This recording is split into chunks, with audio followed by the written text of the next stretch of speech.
Okay, so Renee sent me this video. Let's check it out together. Hello, husbands of the world. My name is Brian. The reason you're watching this right now is because your wife sent it to you because she wants chickens this spring. So let me give you some advice. You can go ahead and stop right there because we're not getting chickens this spring. Does Renee want chickens? Yes, Renee wants chickens. Does Tom want chickens? Yes, Tom wants chickens. Does my son want chickens? Yes, my son wants chickens. Does my daughter Lily, the only other child who still lives here, want chickens? Yes, Lily wants chickens. Are we getting chickens? No, we are not getting chickens. And here's the reason why we're not getting chickens. Lily, while she technically lives here, spends more time away than she does here because she's a college student. So at least half the year she's on campus. And then when she's home, she's working all summer long in preparation going back to school. My son, he's not about to be cleaning out chicken coops. He does his fair share around here. Don't get me wrong. He does an excellent job with the cat litter, keeping up on the cat litter, and sharing in the duties with feeding the dog. Right, but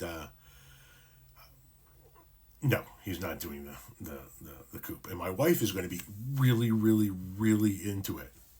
Renee is going to be like all hands on deck. Decorate the coop, get all of the right stuff to line it and set it up and have it all good to go, and the automatic door and the waters and the feeders. But you can name the fucking chickens, make sure they have all of their own little houses where they can shit out the beautiful eggs, and it's going to be fantastic. And then we're going to run into these things. It's going to get extraordinarily cold around here, and that's when, as the gentleman in that video goes on to talk about, I'm going to be in the backyard in January cleaning a chicken coop. And even though I want chickens, I don't want chickens enough to have to do that. So I'm good with not having chickens. My wife wants chickens, doesn't want to do that, so she is good with me having to do that if she gets chickens. No. Second, we do live in a rural area. And we live extraordinarily close to some wooded areas and some farmland, and snakes are not uncommon. And chicken coops attract snakes. And the first time my wife goes to the chicken coop, no matter what season it is, no matter what the temperature is, and she sees a snake in the chicken coop, that's the last time my wife goes to the chicken coop. And then all of the chicken responsibilities become mine. And I don't want that either. So Renee can watch chicken videos. She can go to like another neighbor's house and like pet their chickens.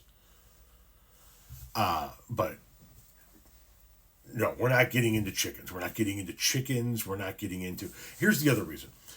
We also like to travel, and it's hard enough to find somebody to sit with your cats and dog. Now you're going to have to find somebody to sit with your cats, your dog, and that is going to be willing to do chicken duty. That's a hard ask. You know what I mean? That's a hard ask. My wife, love her to death. She wants both, right? I want both. I want to be able to have a hobby farm and travel and not have to go out in the dead of winter to take care of my hobby farm. So I understand our limitations, which is why I'm going to focus on the gardening aspect of like having a hobby farm. We're going to focus on the gardening aspect, but we're not going to, at least at the current point in time, we are not going to add any more living creatures to the mix. We're not going to add any more living creatures that need to be cared for, need to be fed, need to be cleaned up after, and need to be tended to while we're away. That's not going to happen yet. Not to mention the fact we live in a town lot.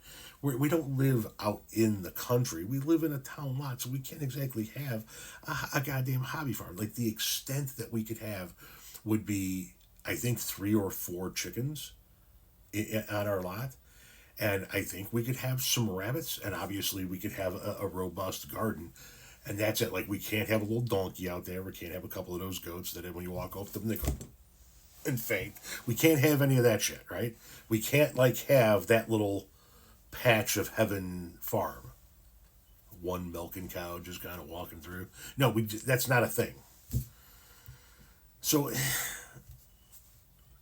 We'll feed the birds. We'll feed the blue jays and the cardinals and the squirrels and the chipmunks. I even put food out for Paulie, the possum who lives under the shed. But there shan't be any livestock beyond that.